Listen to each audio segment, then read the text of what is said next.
My name is Esther Robinson. On my 20th birthday, my parents and my sister Sylvia, who has always been their picture-perfect golden child, gave me a gift I would never forget. It was the kind of gift that still jolts me awake at night from the shock of it. They didn't just disown me. They orchestrated a spectacle meticulously planned, with relatives and friends as witnesses to sever me from both the family and the family fortune with the precision of a seasoned surgeon wielding a scalpel. None of my academic trophies were on display. Instead, Sylvia's participation ribbons lined the shelves proudly in that vast dining room. But to understand the infamy of that birthday dinner, you'd have to go back years, no, 2 whole decades. The signs were everywhere. Now, they seem painfully obvious.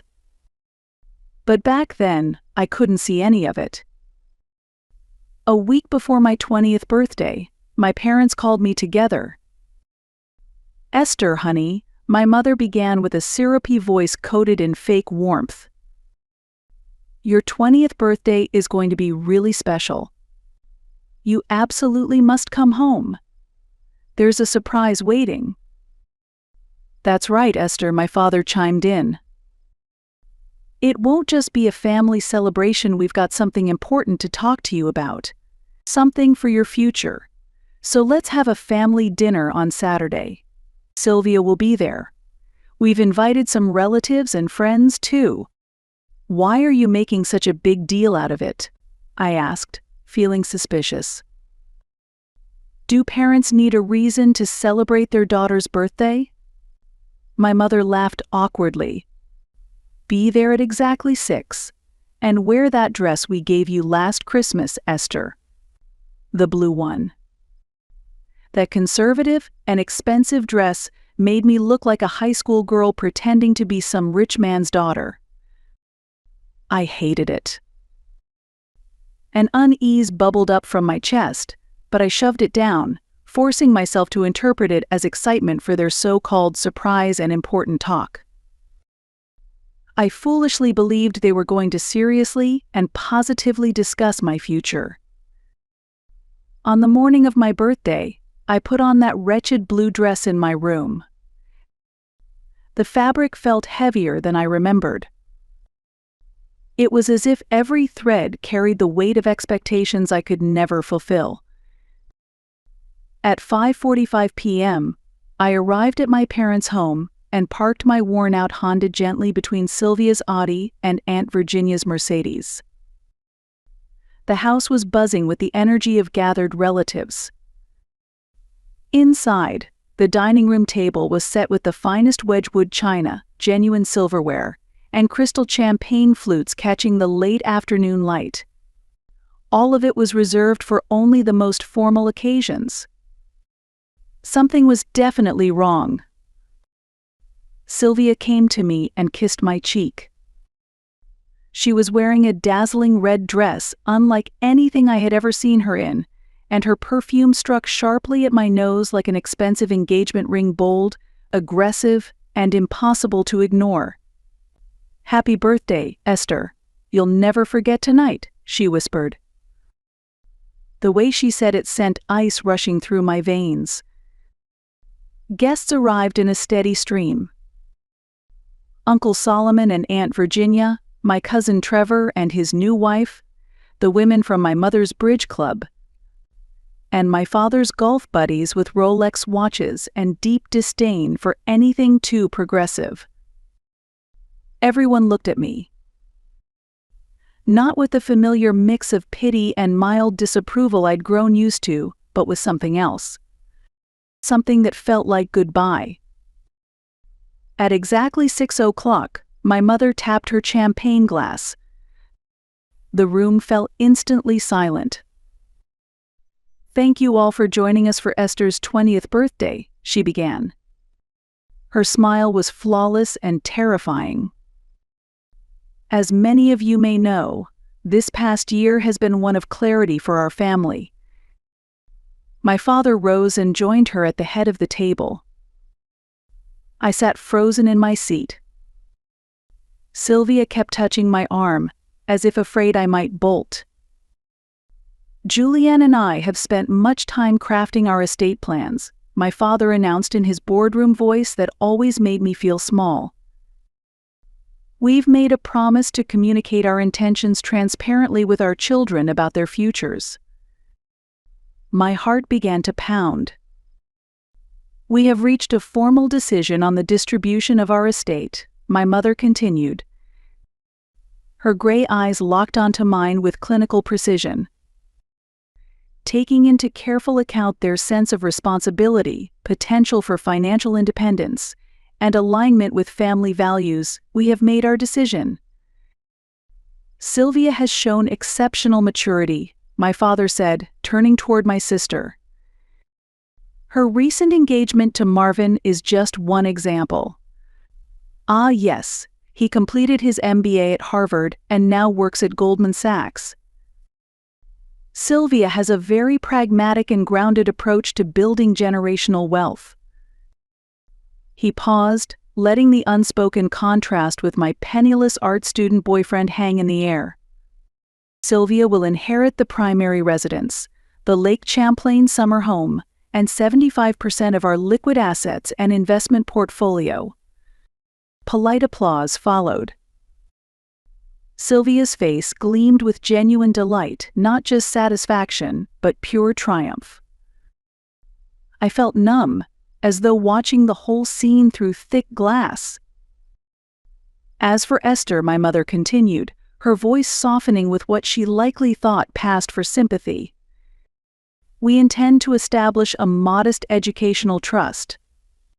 This will enable Esther to complete her degree and, if she chooses, pursue graduate studies. This is contingent, of course, on maintaining a certain GPA, meeting regularly with our financial advisor, and discussing her academic progress. More polite applause. The remaining 25%, my father added, will be held in a secondary trust. Esther will gain access to those funds at age 30, but only if certain conditions are met. These include completing a graduate education, securing a stable career in a financially realistic field, and marrying an appropriate partner approved by our financial advisor. This arrangement, my mother concluded, raising her glass, ensures that our family's legacy will be preserved through the child best suited to uphold our standards and values. To Sylvia. To Sylvia. The room echoed, and the soft clinking of champagne glasses rang out like a bell toll my own bell. It felt like a quiet funeral chime. Relatives offered Sylvia their congratulations and gave me what they probably thought were words of encouragement. You're lucky to have parents supporting your education. You'll understand once you've matured a bit more. Then my father let out the cold, dismissive laugh he always reserved for people he considered beneath him. We expected too much, he said. We hoped you would become someone of value. This is just a formal acknowledgement of something we've known for years. At that moment, I understood completely. I wasn't their daughter. I was just a problem, a charity case. I don't know how much time passed. It felt like forever. I rose from my seat and walked to the restroom silently. In the mirror, I saw myself in that blue dress. But it wasn't the same girl anymore. It wasn't the wounded daughter. It was someone who had made up her mind. I returned to the dining room. No one else was there yet, but my parents entered soon after. My mother held out a document. Sign this, she said evenly. All the legal work is done. This is just a formality.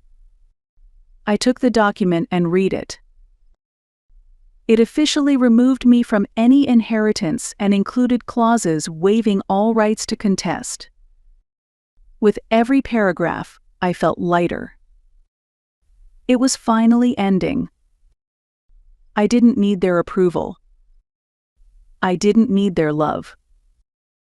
"Thank you," I said quietly. "Now I see who you really are. I've wasted years begging for love that was never coming. I'm done." I took the Mont Blanc pen my father offered and signed the document. I placed the document back on the table, picked up my bag, and walked away, steadying my steps. "Where are you going?" my mother snapped. "The party's not over." Without turning around, I answered, "It is for me. It was actually over a long time ago, you just didn't say it out loud." And I left the room. There was one thing no one had managed to take from me: a quiet, unshakable dignity. At a quiet cafe 3 blocks away, reality finally hit. My hands trembled as I ordered coffee, and a dull ache began to bloom deep in my heart. My phone buzzed again and again. Message after message popped up from my family. "Stop being so dramatic. Your reaction only proves we made the right decision. So emotional, as always. You should be grateful. You're always so selfish. Classic Esther." I was raised in a wealthy family, but my parents were conservative people who valued appearances, financial success, and social standing above all else. They viewed social contribution and creativity as troublesome distractions. My sister Sylvia was their ideal daughter, the one who bore the full weight of their expectations. 3 years older than me, she had a talent for sensing exactly what our parents wanted to hear and saying it flawlessly. From as early as I can remember, power dynamics within our family were governed by an inexplicable favoritism. My straighter report cards were met with a flat, "Oh, that's nice," while Sylvia's C- earned her praise and rewards. My academic certificates and science medals decorated the walls of my bedroom, but our parents heaped compliments on Sylvia's mediocre watercolor paintings. "Why can't you be more like your sister?" was my mother's refrain. The fracture became irreparable when I was 12. Inspired by a school project, I suggested implementing a recycling program at home. My mother snapped, "That's what the housekeeper is for." My father dismissed the idea as dangerous socialism. I'll never forget my 10th birthday, the same day I won first place at the state science fair. My parents were visibly irritated. Mom said, "Sylvia has dance rehearsal at 4. That's what matters for her future," and left the venue early. Dad warned me, "Don't get too full of yourself with this science stuff. The world doesn't reward people who think they're smarter than everyone else." That night, both my birthday and my victory were ignored in favor of a lavish party for Sylvia. Achievement, I learned early on, was not something to be celebrated, it was something to be punished for. At 15, I organized a fundraiser for underprivileged students. My father tore up the check and said, "We don't associate with people like that." In high school, I led climate action rallies and devoted myself to volunteer work. My parents genuinely asked, "Can't you find a hobby that doesn't attract such weird people?" The economic disparity was just as stark. Sylvia was given a brand new luxury car at 16. I walked or took the bus. She wore designer clothes. Mine were from clearance racks. Her allowance was generous. I worked at the library to afford basic living expenses. When I received a scholarship to a state university's architecture program, my parents were visibly disappointed I hadn't chosen a more prestigious institution. What mattered to them wasn't how my choices helped me, it was how those choices looked to others. College was the first place that taught me real independence and freedom. I double majored in architecture and environmental science, studying in defiance of my upbringing. My parents called it an unnecessary luxury and refused to help with tuition. I juggled multiple jobs and maintained near-perfect grades, but the distance between us only grew. What changed the course of my life was meeting Raul. He was majoring in graphic design, came from a working-class family, and understood my pain in a way no one else had. When I brought Raul home for Thanksgiving, we were met with blatant classism. My mother repeatedly got his last name wrong.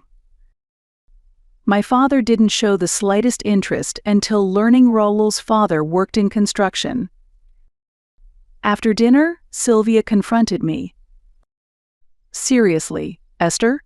A penniless art student? Do you think Mom and Dad are going to like him once it's time to talk about inheritance?" The word inheritance was never spoken directly. But it was always in the air, a silent, invisible force that shaped the dynamic between me and my sister. To my parents, Raul was the embodiment of everything they feared I might become. Someone who valued creativity and cared about social justice. "He's going to turn you into one of those people," my mother warned. That was when I fully understood. My talents were only acknowledged if they produced what my parents considered success status, appearances, and financial return.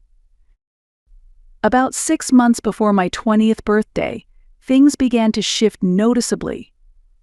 Calls from my parents became solely about my grades. Sylvia started coming home every weekend, always emerging from Dad's study looking smug and satisfied. During a holiday visit, I overheard whispers. "She cares more about saving the world than building wealth. At least Sylvia has a sensible attitude toward money. We need to realistically consider who should manage the family legacy." 1 month before my birthday, I broke up with Raul. I was almost relieved by how sympathetic my parents acted. "College relationships rarely last," my mother said gently. "Once you're more settled in society, you'll find someone more suitable." Suitable? That word echoed the quiet anxiety that had always lived deep in my chest. Memories began to surge, one after another, and my hand trembled as I held my coffee cup. The first cup had long gone cold. I ordered a second. By the time I finished it, the ringing of incoming calls had stopped, but the flood of messages on my screen reminded me just how ruthless they could be. Yet, by the third cup of coffee, the shock and numbness began to shift. It wasn't despair. It was a sharp resolve, cold, strategic clarity.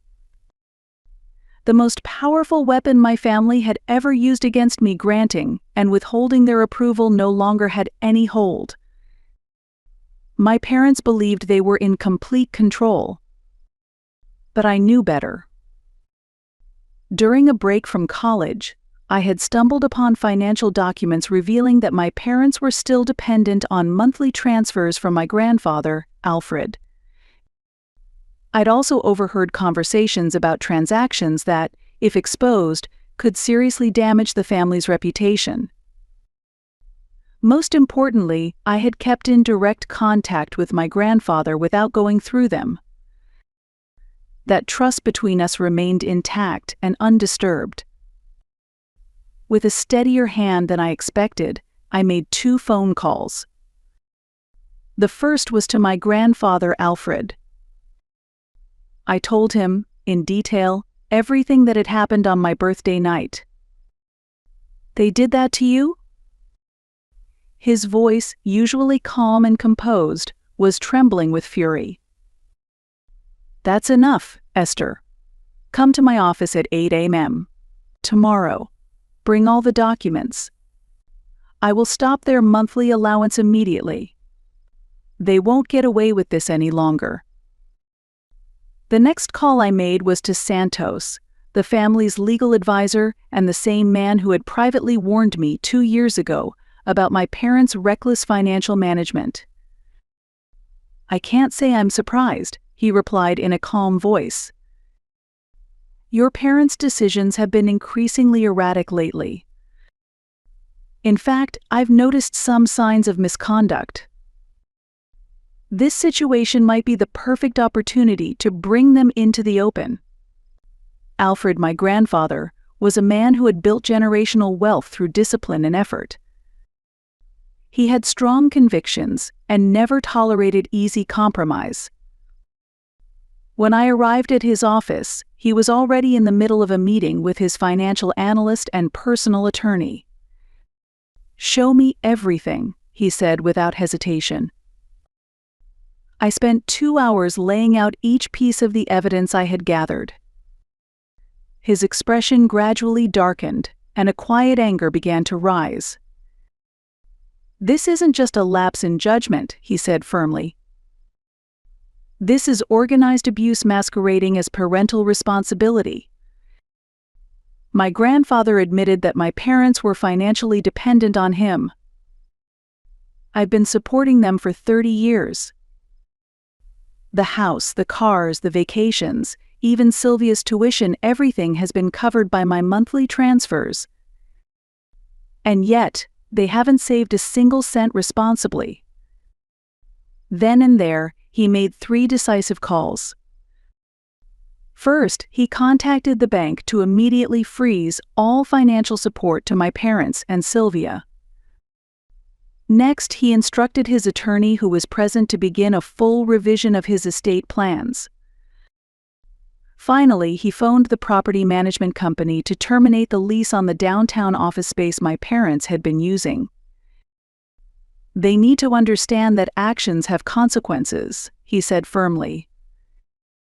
"Financial support is a responsibility, not an entitlement." After that, my grandfather revealed how my parents had systematically sabotaged my relationship with him using false information. "They were threatened by your talent," he said, his voice now gentler. "You remind me of myself when I was young. Sharp, decisive, analytical. They knew you would earn my respect naturally. And that's something they could never attain." Hearing those words for the first time, I felt what it was like to be truly supported by someone. Then, my grandfather laid out a path to financial independence. "I'll cover all your education costs. But everything else you will build yourself, on your own terms. That's what a real inheritance means. It's not about receiving wealth. It's about being given the chance to create something valuable within your own life." Within a few hours, messages from my parents began to flood in. The sudden wave of panic in their words showed just how immediate the impact of those decisions had been. The world my parents had so carefully built began to crumble with a loud crash. The beach house was sold far below market value. The luxury cars disappeared. They even gave up their club memberships. About 3 months after my birthday, I got a call from Sylvia. She was screaming hysterically, her voice accusatory. "You ruined us? I don't know what you told Grandpa, but we're about to lose everything. Creditors call us every day. We sold the jewelry, the artwork, there's nothing left." She was desperate. "Please talk to Grandpa. He'll listen to you." I stayed silent for a moment, then quietly asked, "And where were you when I spent 20 years just wanting to be loved?" That was all I said before I hung up. 5 months after my birthday, my parents finally attempted reconciliation. One day, my father came to my studio, looking exhausted. "Maybe we made a hasty decision about the inheritance," he said. I replied in a calm voice, "That was your choice, not mine. An apology won't change the past, and I'm not looking back." He had no response. He turned and walked away with slumped shoulders. My mother also showed up at my apartment. Her voice was heavy with emotion. "I'm still your mother." I cut her off. "You never did anything for me. You lived off Grandpa's money. What you truly gave up was integrity." When I asked why she had rejected me so harshly, she murmured, barely audible, "You reminded me too much of him. You were independent, smart. You made me feel powerless. Sylvia needed me. You never did." Her confession only confirmed what I had always suspected. While she stood frozen, I opened the door and said one last thing. "By the way, I adopted a dog from the shelter you voted to shut down last year. His name is Rocky." Then I quietly closed the door. A few weeks later, I received a direct call from Santos, the attorney. "There's something I need to inform you of," he began cautiously. "While assisting with Alfred's estate, I uncovered something deeply concerning." His words left me speechless. It turned out that my late grandmother had set up a special trust for her grandchildren's education. The trust included explicit instructions to prioritize fields like architecture and engineering. It was exactly my area of study. They were funds meant to support my future. But my parents had deliberately kept its existence from me. Worse, they had diverted portions of it to fund Sylvia's so-called educational experiences. For example, labeling a fashion tour across Europe as art education. The documentation was cleverly constructed. "You've been wrongfully denied access to education funds that were meant for you," Santos explained softly. "Your grandfather had no idea until I brought it to his attention." When Grandpa received the report, he was furious. He immediately instructed Santos to pursue full recovery of the funds misappropriated by my parents and to begin legal procedures that would grant me direct and sole access to the remaining assets of the trust. Of course, the financial matter was important. But what mattered even more to me was that, for the first time, there was documented proof that my parents' years of obstruction hadn't been accidental or misunderstood, but deliberate, calculated suppression. I thought I would go mad in rage. But instead, I was filled with a profound sense of calm. This discovery erased the lingering doubt that maybe I had just been too sensitive all along. Their behavior wasn't random cruelty. It had always been a strategy to keep me down. And I realized how utterly pointless it had been to blame myself all those years. I had never been wrong. I had never deserved the pain. One day, I was sitting on the balcony of my apartment. A cold wind brushed against my face when a message arrived from an unknown number. "I'm sleeping in my car now. Please, Esther." It was from Sylvia. Without hesitation, I blocked the number. It wasn't out of cruelty. It was a boundary. They were now facing the consequences of their own choices: the years of selfishness, the stolen trust funds, and the collapse of their public image. They had brought it all upon themselves. I focused on architecture. Eco-conscious housing design was beginning to gain attention. By then, I had also begun living with Rocky. He was a 3-legged rescue dog I had adopted from the shelter my mother had voted to shut down. The courage with which he lived inspired me constantly. His ability to embrace the present without clinging to the past showed me that no matter how wounded we are, we can move forward. Rocky didn't teach me through words but through his very presence. My bond with Grandpa deepened. We had become a real family, one where we genuinely cherished each other. Then one day, at a fundraiser for the animal shelter, I saw Raul again. He, too, had moved forward. Our reconnection through shared work quietly grew into trust and warmth, and we began to talk about building affordable eco-homes together. I graduated from my master's program at the top of my class. The trust, now fully under my control, not only covered my graduate tuition, but also provided scholarships for other students.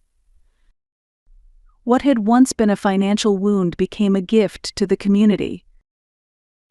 A housing project I had designed had entered the construction phase, on its way to becoming a place where people could truly live.